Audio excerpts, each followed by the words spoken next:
Flags are for everything, especially birthdays. Yes, it's actually normal to have your national flag on a cake. You walk into a Danish home and see tiny Danish flags on the table, on the presents. Olá pessoal, sejam bem-vindos ao meu canal. Meu nome é Natália, mas você pode me chamar de Nath. Eu adoro reagir e aprender sobre outros países, especialmente aqueles bem diferentes do meu em termos culturais e econômicos. Então, se você gosta desse tipo de conteúdo, fica à vontade para se inscrever. Vou adorar ter você por aqui. Bom, nesse vídeo eu vou reagir a 7 regras não escritas que secretamente acontecem na sociedade dinamarquesa. Então é isso, sem mais delongas, e vamos para a reação. Let's decode the 7 unwritten rules of Denmark that Danes follow religiously but often subconsciously. Number 1. Don't talk to strangers unless absolutely necessary. Even eye contact is considered a bit ambitious. Imagine you're on train in Denmark. It's silent, peaceful. Then a tourist, probably British or American, makes small talk. Lovely weather, isn't it? The carriage collectively stiffens. People bury themselves deeper in their books. Why are they speaking? Why is anyone looking at me? Why are they sitting next to me? In Danish culture, silence in public is not awkward. It's respectful. Striking up a conversation with somebody that you don't know, unless you've got a reason that would hold up in court, is considered slightly unhinged. And smiling at strangers, that's basically emotional nudity. Now, this doesn't mean that Danes are rude. Quite the opposite. They're just not performative. If you fall off your bike, someone will help you, but you better believe there'll be minimal talking during the rescue. This rule can be baffling for outsiders, especially those from highly expressive cultures. But once you get it, you start to appreciate the quiet. It's a social contract of mutual autonomy. Curious what happens when someone does that to strangers? Hang tight, rule number 5 is a wild one. Number 2. Gente, eu preciso dizer que se você é dinamarquês e quiser vir aqui pro Brasil, se prepare que você pode ficar um pouco frustrado. Porque aqui no Brasil, literalmente, as pessoas invadem muito o espaço pessoal do outro e, tipo, não se importam, sabe? Então, assim, eu me sinto muito incomodada nesses espaços e eu aprecio totalmente isso que vocês fazem, porque eu vejo isso como uma fase de respeito, sabe? Tipo, uma questão de respeito, você tá respeitando o outro. Eu confesso que admiro isso muito em vocês. Mas eu sempre vejo muitas pessoas comentando isso. Então eu quero perguntar para vocês dinamarqueses que estão aqui no canal se no transporte público é exatamente como ela falou. Então me deixe saber aqui embaixo nos comentários, porque eu realmente vejo as pessoas falando sobre isso, sabe? E aqui na minha cultura isso é muito difícil de acontecer. A maioria das pessoas querem conversar e você às vezes tem que até disfarçar para não falar com elas.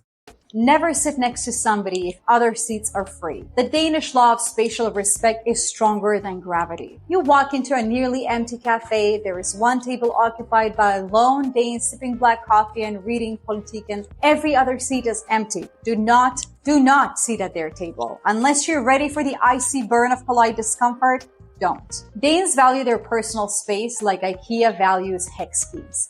It's not just about proximity, it's about autonomy and comfort. Sitting next to someone when you have the option not to is a small social sin, like microwaving fish at work. Even at a bus stop, there's choreography. You sit at one end, the other person chooses the opposite end. Only when absolutely necessary does anyone sit in the middle.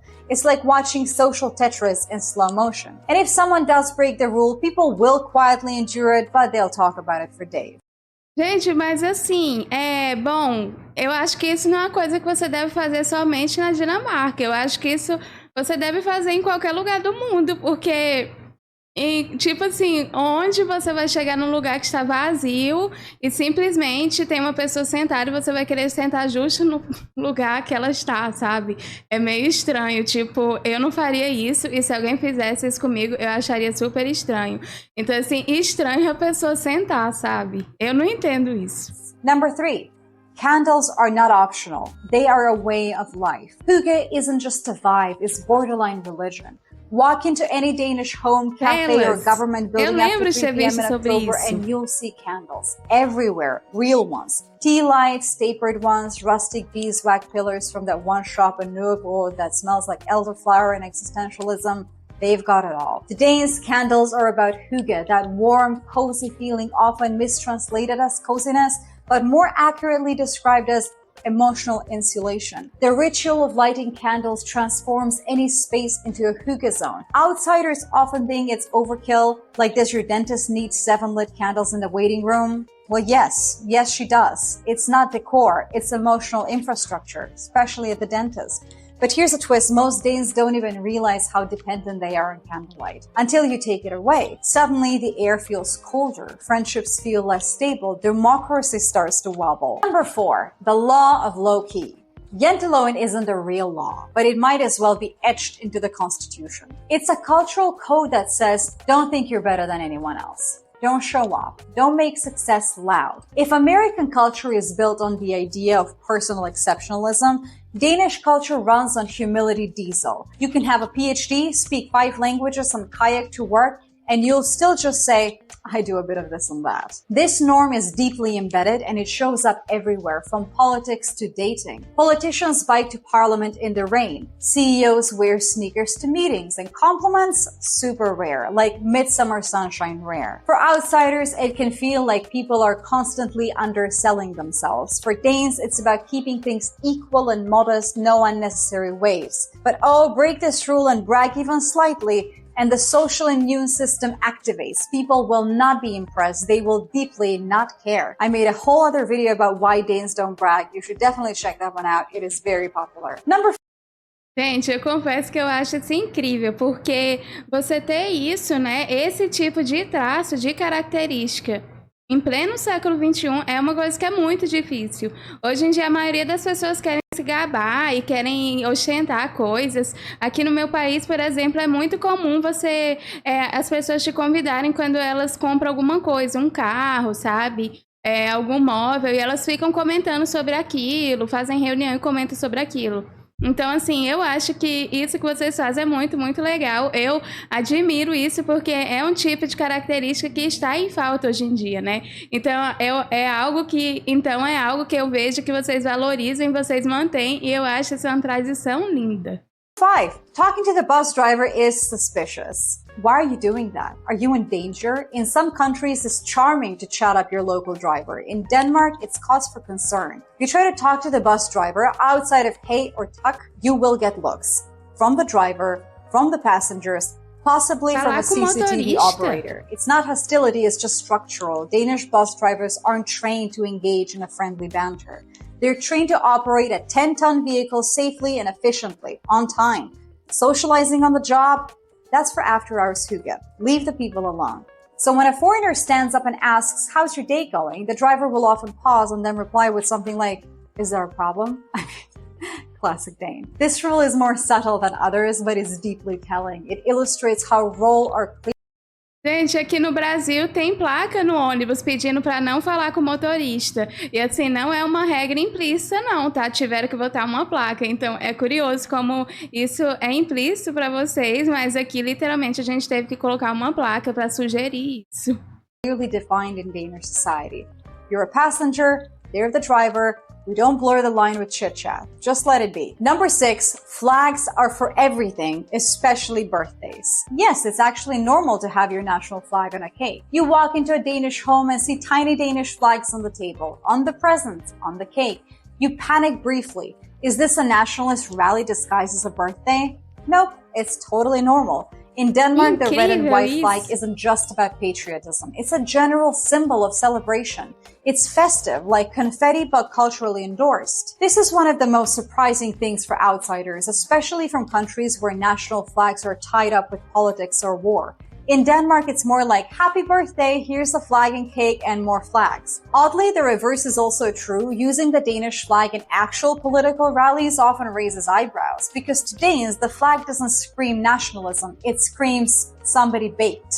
It's strange, it's adorable, and yes, it's one of the many quiet contradictions in Danish culture. Number 7.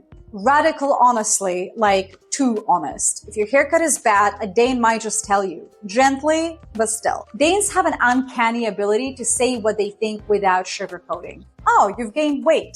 It's not an insult, it's a neutral observation. That shirt is very loud. Doesn't mean they hate it, it just means it's loud. And you seem tired might simply mean you seem tired. There is no hidden meaning, no subtext. just facts. Kind of computer science, to be honest. I love it. This directness can feel shocking if you're used to conversational padding, euphemisms, or the comforting blur of polite lies.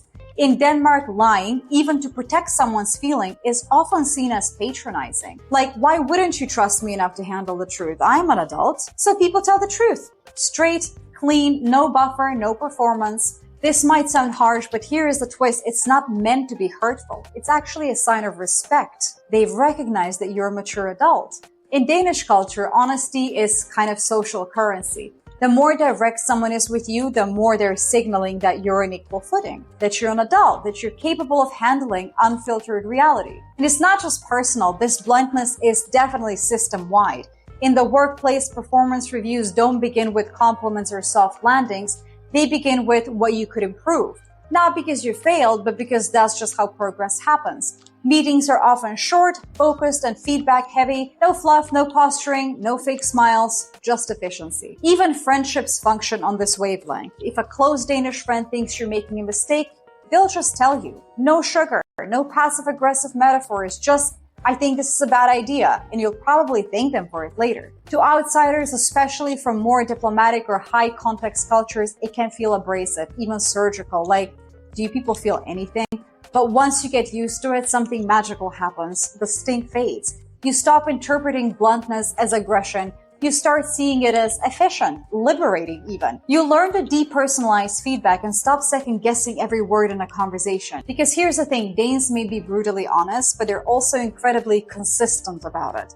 It's not targeted, it's not mean-spirited, it's just Denmark being Denmark. A society that believes truth builds trust, and when the truth is, that hat makes you look like a lost magician, so be it. And if you're wondering, yes, they expect it back. So if your Danish friend ever tries a new recipe and it's awful, tell them. Kindly, but tell them. They'll thank you. Then they'll probably make you a better version next time. So there you have it. 7 invisible rules Danes follow without thinking and that outsiders stumble over constantly.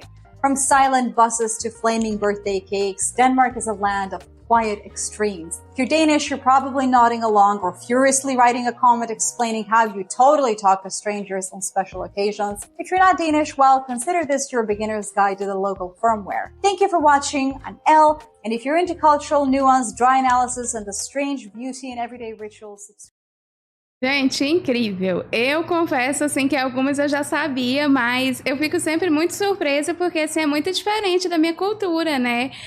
Tudo é muito diferente. Essa questão do espaço pessoal, essa questão de você buscar respeitar isso de várias maneiras. A questão também das bandeirinhas que é colocado em vários lugares aqui, nós não temos isso. E vocês acharam uma forma de transformar o patriotismo em algo super saudável e muito divertido. E eu realmente admiro a forma como vocês fazem isso.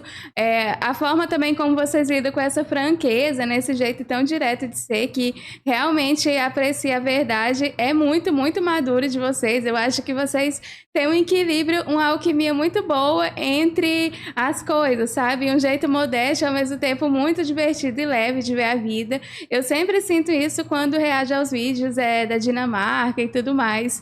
E realmente eu fico surpresa, assim, como as coisas acontecem de forma diferente no Brasil. Então me deixe saber nos comentários aqui embaixo se é realmente tudo isso que ela falou, ou se vocês praticam isso no dia a dia de vocês, vocês ficam apavorados quando algum estranho chega perto. Por favor, apenas me deixe saber isso. Mas bom, essa foi a minha reação. Eu espero que você tenha gostado desse vídeo. Se você gostou, considere se inscrever. Vou adorar ter você por aqui.